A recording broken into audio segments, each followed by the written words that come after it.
everyday foreign policy. Kalau kita peace building theory itu ada everyday peace. Nah ini sekarang everyday foreign policy terkait dengan bagaimana sebenarnya ada di salah satu dokumen resmi di Kompas ID ada yang menyampaikan bahwa pemerintah Indonesia sudah grounding foreign policy.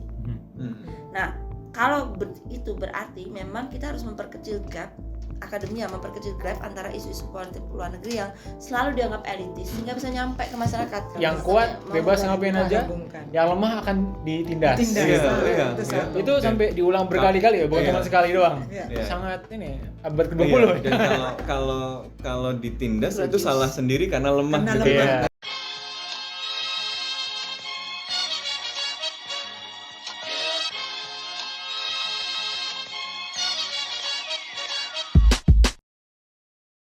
Selamat datang kembali di Podcast Bebas Aktif episode ke-20 season ketiga dan episode pertama kita di tahun 2024. Jadi ya, selamat tahun baru teman-teman conference yang sedang mendengarkan di rumah. Dan di awal tahun ini tuh ada keseruan yang sedang terjadi gitu di banyak hal-hal menarik terjadi di seluruh dunia, dari terowongan di New York sampai terowongan di Gaza. Terowongan di Gaza. Oh, ada tuh kemarin yang ngomongin Gaza, katanya Gaza lemah. Waduh. Nah, ya jadi belum masuk. Jebakan Batman. Jadi ya apa yang akan kita bahas di sini? Sebelum di sini selain gue dan Sofwan ada Mbak Asra, ya, dosen HI juga. Jadi ini perempuan HI yang luar biasa. Gitu. Strongest women on IR. In Indonesia. Banyak, semakin banyak yang ahli gitu kan di dalam Indonesia juga. Nah, dan juga ada Mbak Irin gitu ya. Halo. Peneliti BRIN yang juga kemarin menjadi panelis dalam debat ketiga yang ngocok-ngocok fishbowl. Betul. Ya, sebenarnya kalau panelis itu kerjaannya cuma ngocok fishbowl atau gimana ya, Mbak? Terima kasih atas pertanyaannya, sangat penting. Itu seperti saya mendapatkan pertanyaan yang saya hitung tuh. 26 kali pertanyaan yang serupa. Dicatat satu-satu ya. Enggak disampaikan lewat Facebook, di Instagram, Facebook Messenger, WhatsApp, kemudian juga ada yang meng-email, cuman enak banget ya jadi panelis cuma ngambil fishbowl. Nah, jadi begini. Jadi menjadi panelis untuk debat capres dan cawapres itu sebenarnya kan bagian dari paket di mana kampanye mempersilahkan capresnya untuk menyampaikan pikirannya. Nah, kita sebagai panelis itu memang ditunjuk dan diundang KPU untuk mempersiapkan materi. Nah, untuk topik yang debat ketiga ini kami dari 11 orang itu 4 perempuan. Nah, 4 perempuan semuanya. Nah, untuk kali ini kita perlu belikan jempol. Tapi jempol nggak boleh. Apa? Sip. Masa begini sip. Nih, PNS ini sulit ya. Salam KPU melayani. Jadi memang panelis itu intinya bertugas untuk menyiapkan materi yang akan disampaikan atau yang akan dijawab sebagai istilahnya arena bagi audiens sebenarnya untuk memahami seperti apa sih pemikiran mereka gitu. Nah, ya kita tentu saja dengan tema yang ditetapkan oleh panitia ada 6 subtema.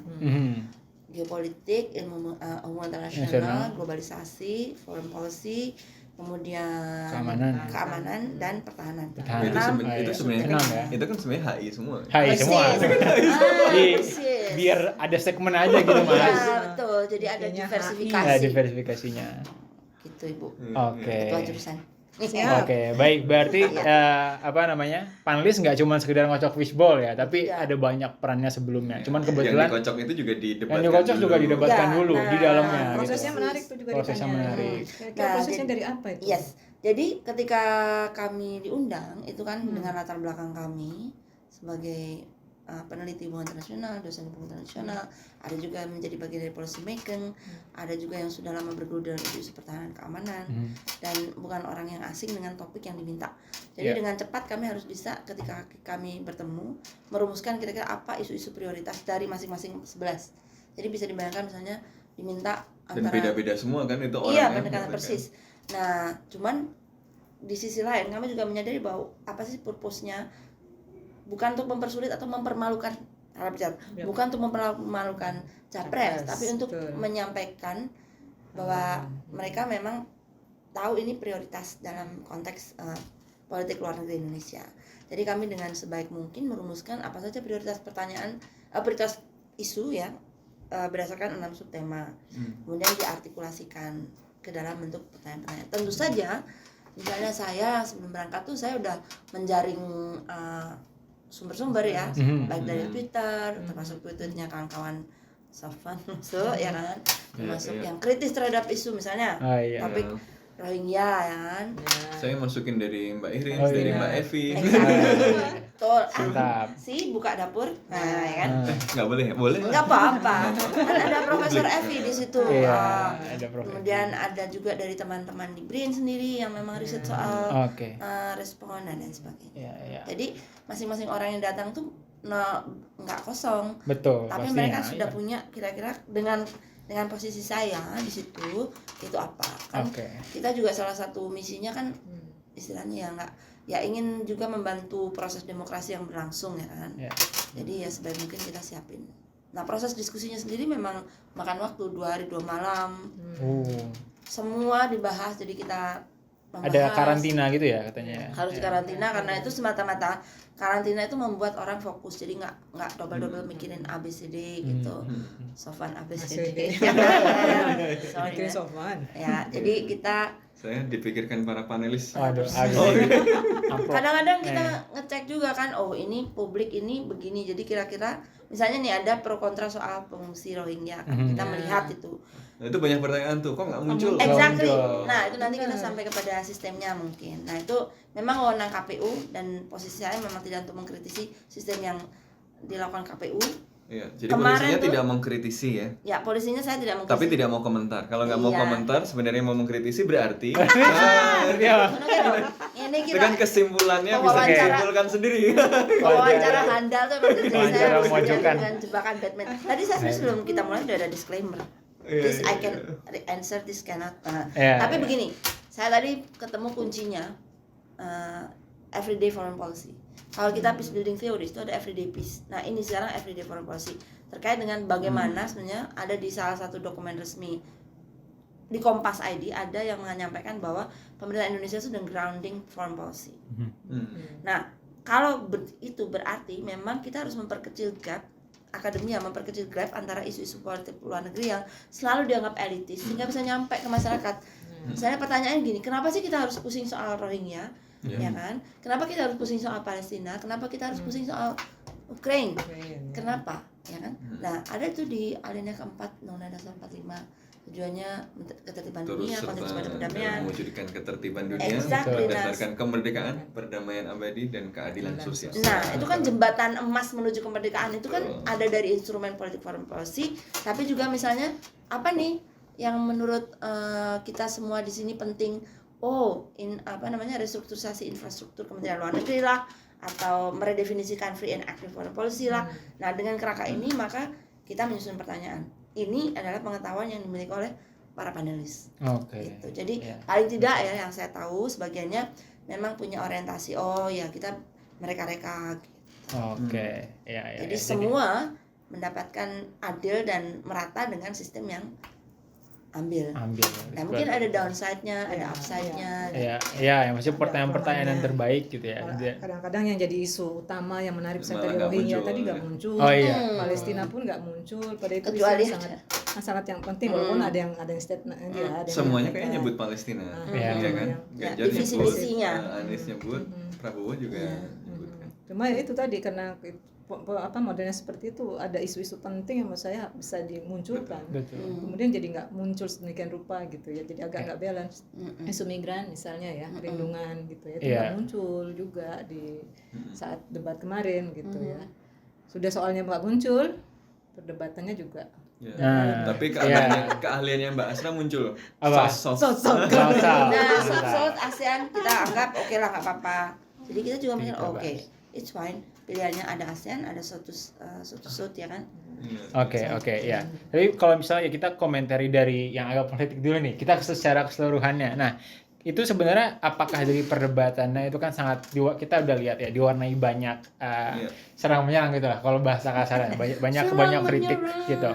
Nah, apakah dari performa yang seperti itu Jadi tidak banyak ide yang muncul atau gagasannya kurang gitu atau bahkan terlalu banyak kalau menurut beberapa orang gitu ya. Serangan yang mengarah justru ke personal gitu. Gimana?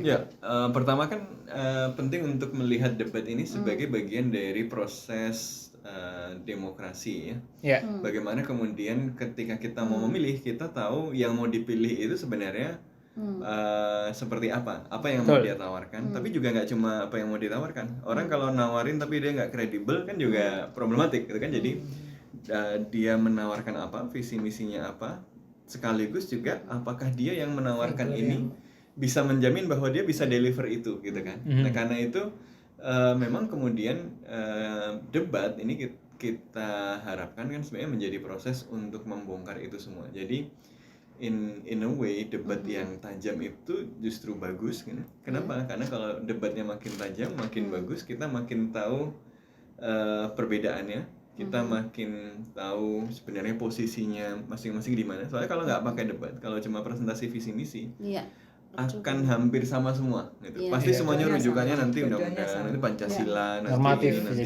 gitu ya. Perbedaan itu kan muncul ketika dibentur-benturkan tadi. Betul. Jadi menurut saya ini hal yang baik gitu ya. Walaupun tentu ada hal-hal yang tadi, ada beberapa hal yang menurut saya bisa diperbaiki ke depan ya. Yang pertama, tadi karena desain perdebatannya itu pakai fishbowl, ada banyak pertanyaan yang sebenarnya publik perlu tahu tentang posisi masing-masing itu, tapi publik jadi nggak tahu, gitu kan? Pertanyaan-pertanyaan besar dalam HI seperti posisi Indonesia dalam Great Power Rivalry, kemudian Laut Cina Selatan disebut tapi masih belum terlalu tajam, Indo-Pasifik, kemudian kaitannya dengan Indo-Pacific Economic Framework, Belt and Road Initiative, ya, posisi Indonesia di berbagai inisiatif konektivitas, itu nggak ada. Soal selat Taiwan gitu misalnya juga nggak muncul. Taiwan tapi sempat muncul nggak sih? Sempat muncul ya. Iya. AUKUS, Quad, hal-hal semacam ini nggak terlalu muncul.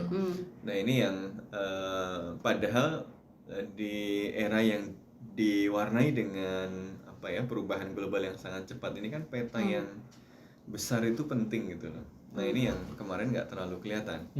Kemarin tuh kalau ada kawan apa sih, Umar kan bilang diskusi keamanan dengan footnote hubungan internasional.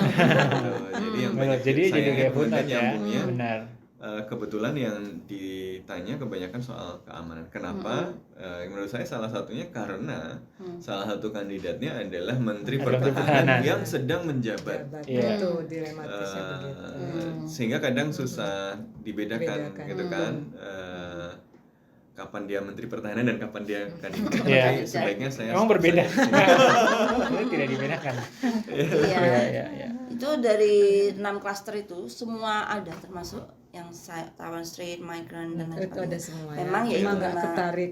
Tapi memang sebaiknya ya kalau mau debatnya apa lebih berimbang dan nggak jadi sasaran yang lain-lain, sebenarnya sebaiknya memang mundur jadi jabatan. Ya itu juga satu. Itu gitu kan, kalau dia mundur dari jabatan itu, jadi lebih enak posisinya. Jadi orang tidak terpancing untuk menanyakan yang berkaitan dengan posisi yang gitu dipegang kan. saat itu gitu ya. Nah, ya jadi sekarang bukan best practice. Jadi yang pertama tadi karena desainnya random tadi ada banyak pertanyaan yang muncul. Kemudian yang kedua karena eventnya jadi event goal scoring kan, jadi event untuk scoring scoring ya, karena mau nggak mau ini kontestasi pemilu untuk cari pendukung gitu kan, bukan menggali substansi. Jadi ya kalkulasinya selain kalkulasi soal visi misi, ini kira-kira publik menanggapinya seperti apa gitu kan. Jadi para kandidat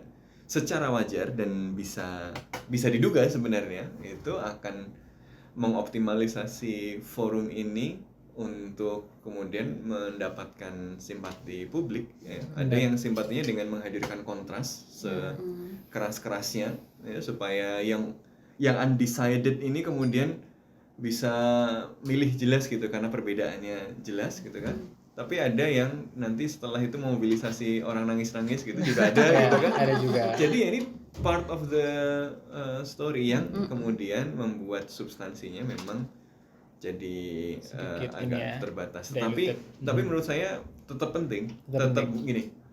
nggak terus kayak dibilang kalau begitu nggak usah debat lagi, nggak apa, Bukan debat itu biarin aja Iya, bebas, dia mau kayak apa silahkan gitu loh. Dan dari situ kalaupun kita nggak dapat aspek yang substansial dari visi misi itu, kita dapat banyak aspek lain kan. Ada isu-isu soal ketimpangan tanah, ada isu-isu soal pembelian alutsista dan seterusnya, yang itu juga penting gitu. Jadi ya banyak hal menarik yang sebenarnya juga. Tapi kalau lihat kemarin itu ya, kok banyak isu domestik jadinya. Iya. Kita bicara hubungan internasional, tapi misalnya masalah alutsista yang dibahas tentang gaji. Betul. Gitu ya, walaupun mungkin ada kaitannya juga Ya, ya, karena bagaimana itu menghasilkan elektoral. itu gitu kan. Ya Karena itu. Menhan. Akhirnya isu utamanya tentang bagaimana misalnya membangun kerjasama, strategi kita untuk kemudian memperkuat, Betul, itu jadi betul. nggak muncul. Lebih banyak masalah-masalah domestik yang menurut saya kok agak nggak tepat ya, karena kemarin kan lebih kepada isu hubungan akhirnya jadi internasional isu keamanan dan domestik dalam berkaitan dengan tadi, kalau jadi agak makanya memang Iya, seharusnya iya. penting ada moderator, dan moderatornya forceful yang bisa gitu ya. membalikan kembali gitu ya. Jadi memang mau nggak mau kita harus mengkritisi Nah, ini gitu. satu hal Betul. yang menarik lagi. Menurut saya Moderatornya ya Mbak masukan Asra ya. gitu aman gitu. Saya aman dong ngomong ya. Jadi itu bilang bahwa sebenarnya kalau dilihat kemarin itu secara debat visi misi dan segala macamnya, secara isu menarik gitu ya, penting, banyak isu yang muncul yang dilakukan ya, dengan proses tadi ya melalui panelis.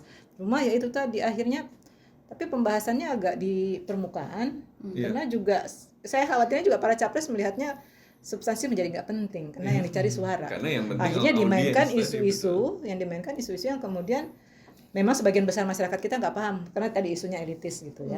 Jadi sebatas menunjukkan performa mereka, bagaimana saling serang menyerang, yang saya sih nggak begitu senang ya dengan model saling serang menyerang itu, walaupun itu mungkin bagian dari strateginya para capres. Tapi kan kita punya tugas untuk kemudian mengembalikan ini ya, mengedukasi masyarakat kita gitu tentang apa sih isu hubungan internasional itu gitu. Kenapa penting bahas ini bagi para capres. Nah, itu yang nggak dapat tuh rasanya kemarin di urusan itu. Dan kalau lihat sistemnya, ya harusnya moderatornya memang main, kalau enggak ya harus dikembalikan. Kalau udah mau masuk lagi, loh itu bukan itu, kita kembalikan lagi ke isunya. Kalau nggak ada mungkin Mbak Asra moderatornya, mau datang pas sesi istirahat kayak ketua partai. Yang nyamperin ini. Ini senyum-senyum, ini jebakan Batman. Jebakan Batman, berbahaya. Iya. Duduknya pas belakang. Oke, ya. Ya sekedar informasi, ini para panelis menandatangani fakta integritas, nggak boleh ngomentarin capres. Iya. Jadi dari tadi kita mau Harus pancing-pancing. isu ya, ngomongnya nih. emang nggak tahu ruangnya gimana ya untuk tahu. Sebenarnya kepikiran kalau ada isu-isu penting misalnya sudah dirumuskan oleh panelis, itu mungkin bisa aja dikeluarkan setelah, atau nggak tahu lah ya, setelah atau sebelumnya diberikan ruang untuk dia menuliskan itu, terus kemudian itu di-share ke publik. Betul. Sekarang saya nggak tahu posisinya capres ABCD lagi dia ya. Itu kemudian akan seperti apa di isu migran misalnya. Untuk perlindungan ini nggak ada tuh, kita nggak dapat infonya, kecuali kita melakukan misalnya bikinlah kita di kampus bisa ngundang kalau mau datang gitu. Dulu kita bikin kuliah kebangsaan. FISIP bikin itu tuh lumayan tuh, tapi memang karena waktunya pendek dan sangat ini ya, jadi Sepertinya BRIN juga pernah undang tiga-tiga itu yang mereka yang nggak datang juga sama ya. Ya. Tapi visi misi mereka yang dimuat di Kompas itu sebenarnya, dan paparan mereka di CSAS itu yang bisa diakses publik. Nah, itu cuma itu dialog. rata-rata yang baca kan publik elit gitu ya, saya garisnya publik menengah yang sarjana. sudah Itu memang educated aku gitu mungkin ya. agak sedikit off the rail dari soal HI, tapi menurut saya menyederhanakan isu itu sebenarnya adalah tugas tim pemenangan juga. Betul. Apalagi dan dia harus dan dia paham ya. Saya yakin tiga ini kan punya preferensi ya kan, terus juga mempunyai di dalam visi misi. Kami juga sebagai panelis harus membaca visi misi. Jadi pertanyaan itu juga diupayakan tidak terlalu misalnya kok jauh banget sih pertanyaannya, di misi-misi gue nggak ada. Nah, jadi memang mencerminkan apa yang sudah dibahas, dan juga mencerminkan juga misalnya foreign policy Indonesia selama ini misalnya ada track record soal apa tadi yang sudah dilakukan untuk suatu cooperation. Termasuk juga misalnya yang paling penting pertanyaan mengenai redefining foreign policy. Itu juga ada. Jadi semua spektrum, termasuk misalnya soal bagaimana persoalan dampak dari systemic operation di Palestine yang memunculkan spillover effect. Jadi pertanyaan-pertanyaan apa aja yang kemarin nggak sempat ditanyakan tapi gini, Sudah disiapkan. Apa? Ya. Saya mungkin tidak bisa menjawab secara Nggak detail, boleh. tapi Nggak boleh. boleh. Boleh kan? Tapi spektrumnya bisa. Siapa tahu kalau disebut di sini nanti Jawab. Dijawab, gitu kan. lewat medsos mereka tidak sempat terpilih. Apa yang sangat disesalkan tidak terpilih gitu. Nah, aku Pertanyaan yang orang disesalkan menyesal tapi tidak karena terpilih. gini. Jadi sebetulnya, aku mau kasih tahu sedikit soal mengapa sistemnya itu dibuat. Jadi itu sebenarnya untuk kontrol waktu dan karena memang sangat terbatas Iya, ya, betul. exactly. Nggak mungkin semalaman Persis. kayak nongkrong. Dan juga memang karena kontrol waktu itu, maka kemudian implikasinya adalah yang paling bisa diterima mungkin saat itu ya sistem undian. Jawabannya kan bisa nanti kita duduk bersama. Nah, itu bisa juga. Oke. Gak jadi. Nah, itu kayak kemarin kan ada juga kan ya minta duduk bersama. Tidak ada yang mungkin ya itu kurang pas karena itu debat di umum, orang kan ingin dengar langsung. Tapi intinya adalah bahwa memang pertanyaan dari semua spektrum itu sudah cukup disiapkan, termasuk soal perlindungan pada migrant worker berkaca dari kasus Thailand misalnya di Timur Tengah yang kena implikasi, dan juga misalnya mendorong bagaimana Indonesia mendorong pelibatan diaspora. Jadi what sort of diaspora, policy ya. terus imigran Palestina, Rohingya, ada semua kan. Termasuk juga soal AUKUS. AUKUS ada breakthrough baru nggak nih kita untuk mendekati soal ini? Oke. Jadi yang inovatif. Nah, itu penting-penting semua itu. Saya nggak keluar ya. Tapi memang mungkin saya pikir karena itu kan ini segmennya visual ya, TV vision. Ya ini trailer aja lah. Nanti biar kalian ngecek di visi misi. Nah, gitu. jadi is yours, Tapi is the public to judge. Di visi misi kan biasanya kita nggak bisa interaktif kan karena baca satu pihak. Kecuali mengundang atau mendatangi forum-forum di mana mereka sedang misalnya menyampaikan perspektifnya. Lebih banyak forum yang bagi-bagi sesuatu ketimbang forum bagi-bagi gagasan. Tapi kalau saya poin saya adalah mungkin karena security defense itu berimbang kok. Jadi nggak ada pertanyaan yang security and defense lebih ke proyeksi foreign policy ya dalam arah internasional, dan security lebih ke domestik. Sebenarnya itu balance loh. Jadi semuanya 18 pertanyaan 6 subtema. 18 pertanyaan disiapkan. 18 pertanyaan untuk 6 subtema. Kan lumayan tuh. Jadi nyisir dari sekitar 40 atau 50-an awal. Jadi dengan segala keterbatasannya sebenarnya ada beberapa hal yang bisa kita dapatkan sih. Betul, sedikit dari makanya sebenarnya kelihatan beda world view masing-masing itu sebenarnya agak kelihatan dari sesi yang sangat terbatas itu sebenarnya. Betul. Saya soal utang luar negeri kan. Saya kan ngangkat politik luar negeri. Kemudian soal posisi misalnya apa yang dilakukan oleh Indonesia itu kan ada yang jawabannya misalnya sangat kosmopolitan misalnya, ada yang jawabannya sangat nasionalistik gitu ya. Ini kan posisi-posisi yang kalau boleh kira-kira gimana itu kan? Kalau boleh dirangkum dalam peta-peta kecil itu kan yang 01 itu kira-kira fokusnya pada smart power kan ya, smart power. Jadi nggak cuma hard power, dia memaknai keamanan itu lebih macam-macam gitu kan, makanya dia bicara online dan ancaman online, hacking dan non tradisional yang dia nyebut 160.000 orang mati bukan karena itu tapi karena virus gitu ya, dan seterusnya. Karena itu perhatiannya harus lebih beragam, nggak cuma keamanan yang tradisional gitu. Kemudian ya dia mendorong potensi Indonesia di aspek-aspek kekuatan yang lebih soft ya, banyak bicara aspek soft power di situ, dan juga tanggung jawab Indonesia di masyarakat internasional. Kalau 02 banyak bicara bahwa posisi Indonesia ini, peran Indonesia nanti akan mengikuti kekuatan Indonesia, gitu kan. Ini kalau ini paradigmatik ini kan. Ada yang rada-rada liberal, ada yang realis gitu kan. Garis keras. Dan ada game kan yang klasik banget gitu. Yang kuat bebas ngapain aja, yang lemah akan ditindas. Itu sampai diulang berkali-kali ya, bukan cuma sekali doang. Sangat ini abad ke-20. Dan kalau ditindas itu salah sendiri karena lemah gitu kan. Nah, itu jadi itu kan world view. Itu kan menggambarkan world view. Yang satu percaya begitu, yang 02 percaya sangat realis begitu. Sementara yang ketiga misalnya nasional dalam spektrumnya nasionalis juga, tetapi penekanannya berbeda. Dia penekanannya di aspek penguasaan teknologi, peningkatan nilai tambah. Jadi basis kekuatannya itu kemudian dari proses industrialisasi, makanya ketika ditanya selatan aja kan 03 menjawabnya langsung konkret ke kerjasama nikel, supply chain gitu. Jadi dia melihat basis kekuatan nasionalnya itu terletak pada kemampuan kita kemudian memanfaatkan transaksi internasional gitu ya, untuk kemudian mendorong kita mendapatkan nilai tambah lebih dari proses industri. Jadi yang satu nasionalis tapi militer. Jadi pokoknya kuat gitu ya. Yang satu hilirisasi, industrialisasi gitu ya, teknologi ini, teknologi itu gitu ya. Jadi ini sebenarnya kelihatan worldview-nya udah kelihatan nih gitu loh. Ada khas masing-masing gitu. Jadi walaupun terbatas ya, tapi kayaknya ada worldview yang agak lumayan berbeda gitu masing-masing. Betul. Nah, mungkin nyambung kerja sama dan kalau di HI itu nanti jadi mana yang benar ya, nggak ada yang ada akhirnya itu tergantung itu pilihan kita gitu pemilih ya, lebih cocok realis, lebih cocok ini makanya anak-anak neorealis konstruktivis murni, penggemar militer kelihatan kan yang dibelain siapa gitu kan misalnya formil itu kan.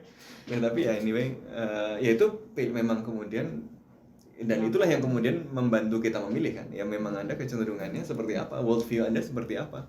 Anda mau kosmopolitan dengan pendefinisian power yang luas, Anda mau nasionalis dengan penekanan pada penguasaan ekonomi dan teknologi, Anda mau nasionalis dengan kekuatan militer, kalau nggak kuat ditindas gitu, kalau nggak kuat dirampas. Menyederhanakannya seperti apa tadi? Kalau yang kuatnya tidak kuat ditindas itu tuh mudah banget diserap oleh masyarakat ya. Tapi yang lain-lain ini nggak mudah diserap. Dengan cuma Mas Sofwan mungkin yang bisa menyerap seperti itu gitu ya. Tapi gimana membuat itu juga jadi PR menurut saya ya, supaya masyarakat tidak hanya terpancing. Nah itu PR-nya tim sukses. Ya, gitu. Kalau mau dapat bocoran silahkan kontak. Kami menerima. Jadi menurut saya Top jadi answer. penting karena kayak tadi tuh ditindas, kalau lemah ditindas Ya, itu paling gampang banget. Paling gampang. Dan itu bisa memicu emosional gitu. Jadi itu strategi juga menurut saya yang kemudian digunakan sengaja dipancing untuk kemudian menunjukkan nasionalisme. Tapi biasanya yang gitu, paling sederhana itu paling mencurigakan. Ya, nggak tapi kita nggak boleh lebih lanjut karena nggak boleh ya. Yang nggak boleh boleh deh. kita boleh. Nah justru kayak tadi kita masih kebanyakan komentar terhadap struktur debat itu sendiri gitu loh, kurang ke isunya. Nah, jadi misalnya baru tadi. Nah, misalnya kalau tadi nyambung South Cooperation nih misalnya kan, kalau dari Prabowo dan Ganjar itu kan langsung ngomong ke sumber daya alam gitu. Sementara kalau Anies dia ngomong soal menyuarakan suara Global South contohnya dalam isu krisis iklim gitu kan. Nah, kalau ini kan bahasa lagi nih specialty-nya ini. Nah, kira-kira dari konsepsi dari visi mereka gitu kan South Cooperation seperti itu, apakah emang itu sebenarnya South Cooperation, dan apakah kalau misalnya direfleksikan dengan South Cooperation sejauh ini ada yang baru gitu yang ditawarkan? Nah, jangan-jangan publik juga nggak ngerti South Cooperation. Iya, makanya apakah itu? Jangan capresnya juga nggak ngerti, makanya jawabannya juga. Dan juga tidak melakukan kajian sedemikian rupa. Kayaknya gitu, ada yang nggak jawab deh. Ada yang nggak jawab kayaknya. Cuma langsung nyambung sumber daya alam. Harus kuat kan? Gitu kan? Maksudnya nggak jawab. Kalau saya lihat sih mereka menggunakan South ini seolah-olah sebagai jadi satu itu juga pemancing untuk masyarakat bahwa kita ini berpihak loh di apa kita gunakan ya ini baru gitu, pendekatan baru dengan South gitu ya. Padahal sebenarnya kalau kita mau real ya bicara South banyak kita juga bisa melihat bahwa itu nggak bisa kita andalkan sepenuhnya gitu ya. Karena gimana pun konteks dunia hari ini tuh masih dikuasai oleh Global North gitu ya. Sehingga harus berimbang. Kita nggak bisa bilang pokoknya aman semuanya hubungan internasional kalau udah ada South gitu atau Global South, nggak bisa. Konteks hari ini ya menunjukkan kita masih punya ketergantungan quote unquote gitu ya dengan Global North ya. Jadi menurut saya kayaknya mereka perlu belajar South lebih dalam dulu lagi ya, melihat potensi. Karena persoalannya gini, misal BRICS misalnya banyak harus masuk BRICS kan sekarang lagi ada evaluasi itu kan. Indonesia ntar Ada pertanyaan itu nggak? Indonesia sebaiknya masuk BRICS atau enggak? Spesifik banget gitu. Enggak ya? Tahu BRI. Okay. Nah BRICS itu misalnya ya, karena misalnya bisa bagi teknologi Cina, kita bisa minta untuk bagi teknologi. Are you sure, yakin gitu Cina akan bagi dengan kita? Teknologi. Nggak menjamin juga, nggak yakin gitu ya. Nah kajian-kajian seperti ini perlu dilihat gitu ya. South itu sebagian besar masih bertumpu sama North gitu ya. Nah, gimana nih Indonesia sebenarnya kudu punya peran untuk menunjukkan bagaimana kita menggunakan ini sebenarnya sebagai alat untuk melakukan negosiasi tapi dengan utara, tapi bertumpu sepenuhnya bahwa itu kita akan menjadi leader di South dan kemudian kita bisa maju secara ekonomi, masih tanda tanya menurut saya. Jadi perlu kajian lebih jauh, lebih dalam untuk kemudian kita melihat apa sih yang bisa kita manfaatkan dalam konteks South Cooperation gitu ya. Ada Indonesian Aid misalnya kan sebagai itu yang baru dibuat itu. Nah ini kajiannya gimana nih? Indonesian ini tujuannya untuk apa? Kepentingan apa yang kita mau bawa melalui South misalnya dengan turunan program-programnya. Kita punya program beasiswa, kerjasama teknik negara berkembang. Terus cuma kasih beasiswa terus selesai kan kayak gitu ya. Jadi lebih strategis harus diulas, dipahami gitu ya. Jangan sampai kita ya sekedar membangun figur sebagai donor misalnya ataupun sebagai mitra gitu ya sekarang. Key prompt question itu apa yang akan saudara lakukan jika terpilih sebagai presiden? Misalnya apakah ada terobosan baru soal LCS? Apakah ada terobosan baru soal strategi di tengah gempuran persaingan untuk hegemonic technology? Itu juga ada. Amerika nggak mau masuk kalau pasar, Cina nggak mau masuk kalau gitu. Cyber aja juga ada, cuman ya. Nah, isu memang harusnya debatnya itu di FT, di Fakultas Teknik UI. Karena gue dulu mau kampanye di teknik dari habis maghrib sampai habis subuh. Ya. Malam. Debatnya semalam. Enggak time limit gitu loh. Debat terus. Nah, tapi kan yang isu-isu policy spesifik yang kayak gitu yang nggak keluar gitu kan di dalam pertanyaannya.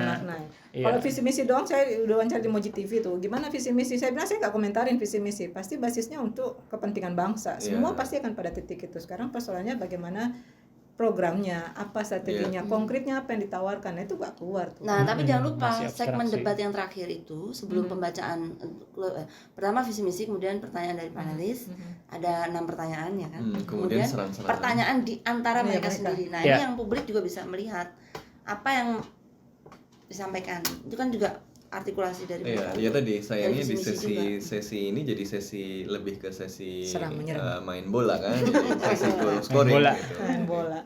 Serang menyerang. Tapi orang Indonesia masuk ke main bola. Tapi ya ada serunya juga sih. Saya menikmati tontonannya. Asik deh tontonannya. Cuma rasanya jadi tidak mengedukasi publik ya. Saya kan setidaknya area walaupun terlepas dari kepentingan elektoral ya. Cuma ini masih kalau dibandingkan dengan wording yang dipakai Trump versus Biden, soft banget. Ini soft. Tapi itu satu hal yang gue amati kayaknya tahun ini agak lumayan intelektual proses kampanyenya, ya kan? Ini ada, ini saya yang menarik ini karena nggak cuma pas debat tapi setelahnya atau prosesnya. Lebih banyak wacana yang diobrolin gitu. Jadi artinya gitu. Karena nggak cuma dua. Gitu. Kalau dulu kodran-kadrun, cebong gitu. Ya kayaknya bagus dipertahankan. Menurut gue bagus. Bagus tahun ketiga. Paling enggak kan jadi publik bisa ada spektrum of jadinya 2 putaran apa 1 putaran ya? Tahu. Itu yang penting lihat. Bersih dan berintegritas. Ngomong soal bersih dan berintegritas, gue sama teman-teman bikin aplikasi Jaga Suaramu, angkat HP-mu, Jaga Suaramu. Nanti bisa di-download di Play Store. Mantap. Sekarang boleh ada promosi, dulu. Kita Jaga Suaramu. Ini boleh promosi nggak ya? Boleh dong. Mau launching tanggal 15. Collab dulu ntar ya. Collab dong. Contextual Media Partner. Tanggal 15. Boleh. Tanggal 15. Jadi saya bisa sharing ke teman-teman di BRIN. Halo teman-teman di BRIN yang cluster politik. Terutama anak-anak muda sih menurut saya. Ada inovasi yang kemudian punya suara yang sekarang lagi apatis. Jadi kan ada calon yang masih muda. Tinggal pakai anakku tadi. Tinggal pakai HP bisa terlibat proses pemantauan. Oke. Ya. Tapi ya di antara beberapa hal yang tadi diperdebatkan tadi ini kayak di masyarakat juga ada the obvious question nih, kayak terkait data-data gini, misalkan tadi dari Ganjar dan Anies kan banyak mengutip data anggaran, indeks pertahanan dan lain sebagainya yang kemudian ya dibantah, ada di antaranya ya datanya tidak benar atau datanya itu kemudian tidak bisa didiskusikan di publik gitu kan. Nah, padahal kan ini kan forumnya untuk kita didiskusikan gitu, untuk dikulitin semuanya. Apakah memang data-data keamanan dan data-data pertahanan gitu begitu rahasia gitu sehingga tidak bisa didiskusikan di publik? Boleh nggak? Kalau pengalaman kami ya sebagai peneliti ya, bukan terkait dengan debat ini aja ya. Kalau untuk mendiskusikan policy itu kan memang harus berbasis data, ya kan? Evidence based policy satu, ya kan? Nah kalau seorang misalnya kita sebagai sedang mengartikulasikan gagasan ya kita juga perlu data. Jadi ya saya nggak bisa komentar soal why spesifik, very specific, but I think untuk semua spektrum pembuatan policy atau konsep data itu memang harus ada, wajib gitu.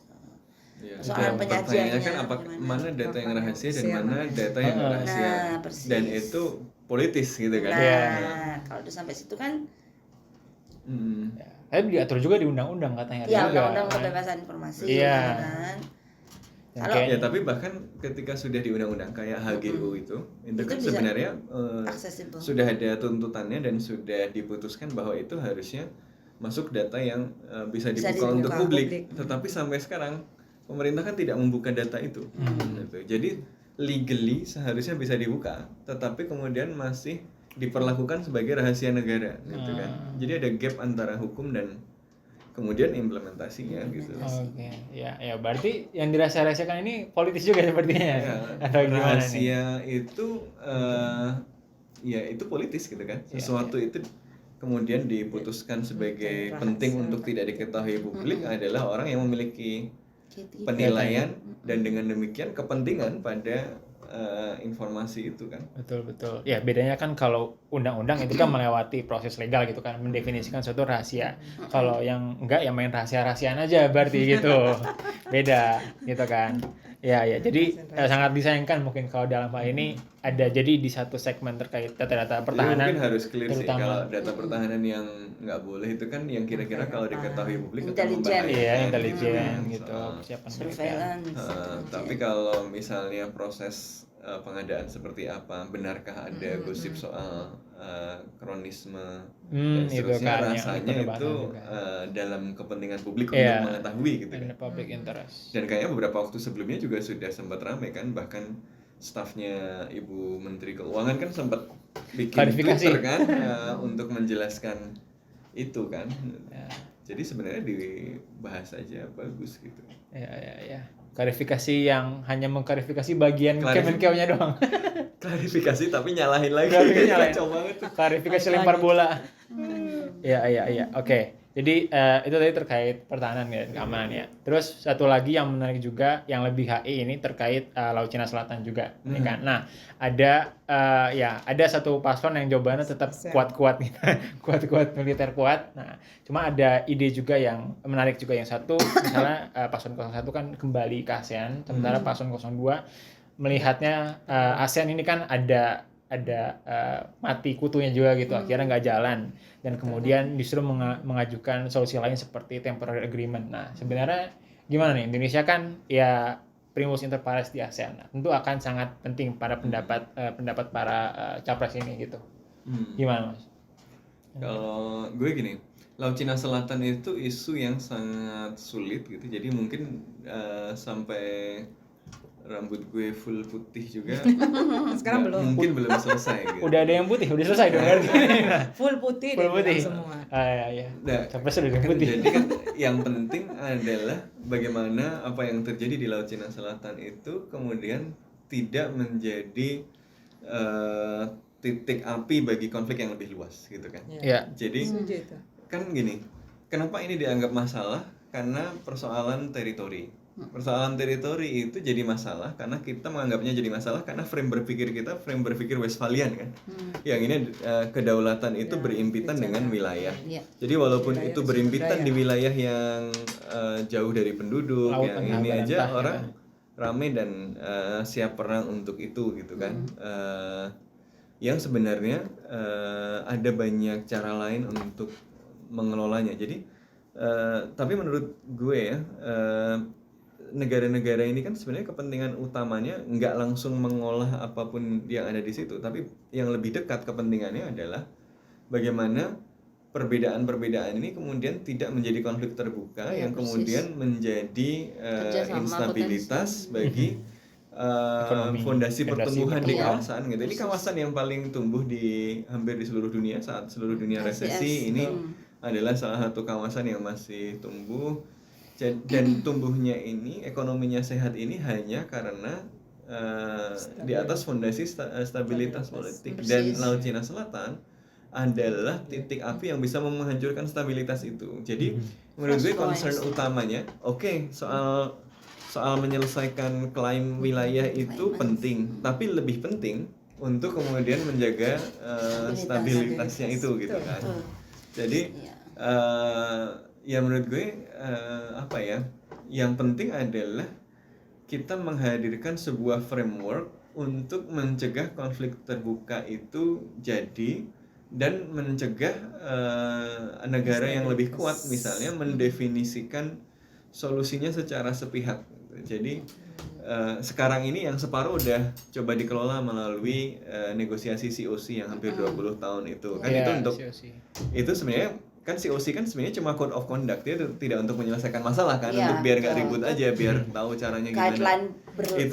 Itu partially udah oke menurut gue karena ya tadi untuk mencegah biar nggak ada ribut. Cuma yang belum selesai adalah bagaimana sambil kita ngomongin tata cara biar konfliknya itu nggak jadi titik api, gimana yang lebih kuat ini nggak bisa sembarangan muncul. Nah ini kalau menurut gue beberapa hal yang bisa dilakukan kan. Kalau kita belum bisa negosiasi bareng-bareng sama Cina di COC, kenapa nggak kita ngomongin internal dulu sih sama negara-negara ASEAN? Terus termasuk juga batas-batas negara kita sepakati dulu di antara negara-negara ASEAN gitu kan. Kalau Vietnam, Filipina, Indonesia, Brunei, Singapura semuanya itu udah sepakat tuh misalnya batas-batasnya, tentu akan kita akan lebih mudah bernegosiasi dengan Cina kan. Sekarang ini kan masalahnya tidak hanya sama Cina, masing-masing kan juga ada sengketa juga gitu. Jadi selesaikan di antara kita dulu gitu kan misalnya, atau sambil jalan yang COC harus ada upaya-upaya baik dalam mekanisme ASEAN maupun dalam mekanisme bilateral masing-masing. Indonesia datang ke Vietnam, Indonesia datang ke Filipina datang ke dan macam-macam untuk kemudian establish kesepakatan bersama soal itu, dan dengan demikian kita sama-sama firm. Kalau kita udah punya kesepakatan yang sama untuk batas wilayah masing-masing, kan kemudian justified misalnya ada border patrol masing-masing di situ dengan di wilayah yang disepakati dan seterusnya. Jadi akan lebih solid gitu ya menghadapi Cina dalam hal negosiasi tadi gitu ya. Jadi itu satu. Jadi poin pertama COC betul dilanjutkan untuk mengelola, tapi pada saat yang bersamaan ini yang penting juga bagaimana negara-negara ASEAN bisa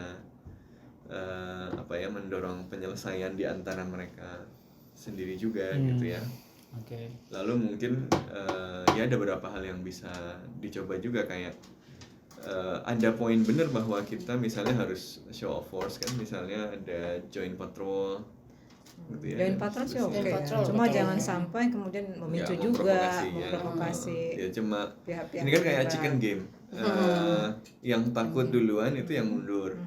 Tapi kalau dua-duanya nggak takut, tabrakan dua-duanya mati gitu kan.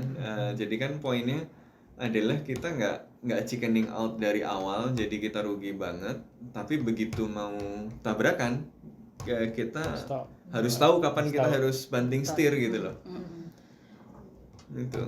Problemnya kan kadang-kadang kita dari jauh udah chickening out. Kalau dari jauh udah chickening out, diambilin terus, kena gray zone tactics terus gitu kan. Sama yang lebih kuat. Ya kadang-kadang soal tadi nyali juga gitu kan.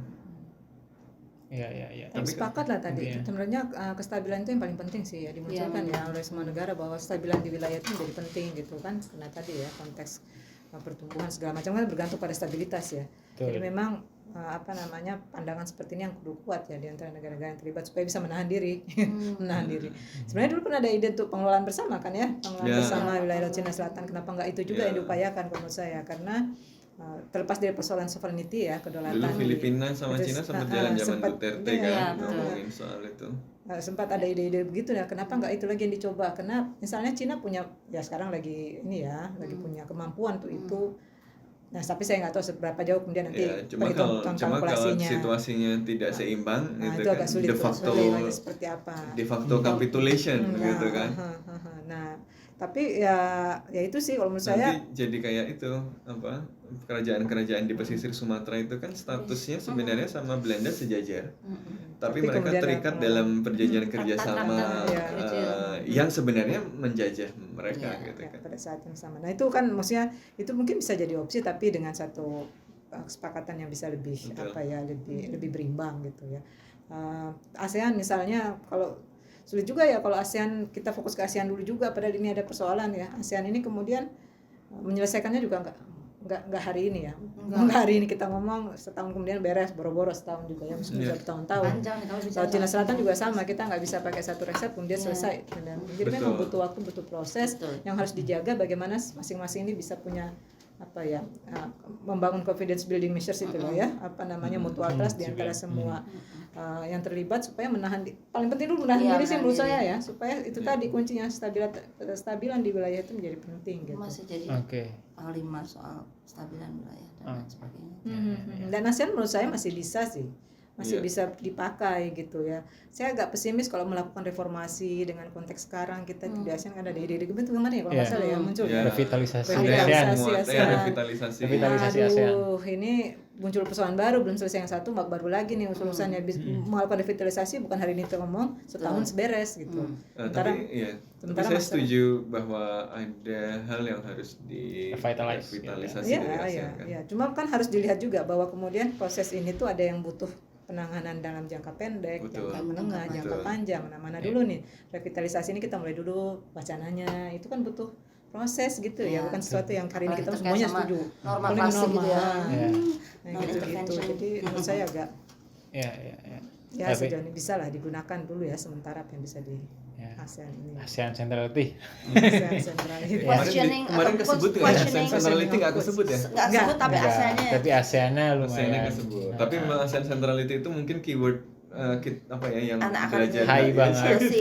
Sebut loh sama dengan yang PPTM-nya Ibu Menteri kemarin.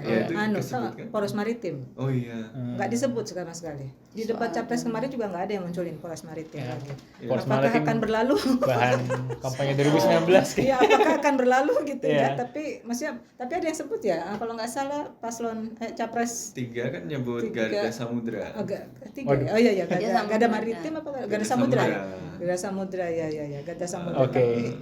Ganti vocabulary.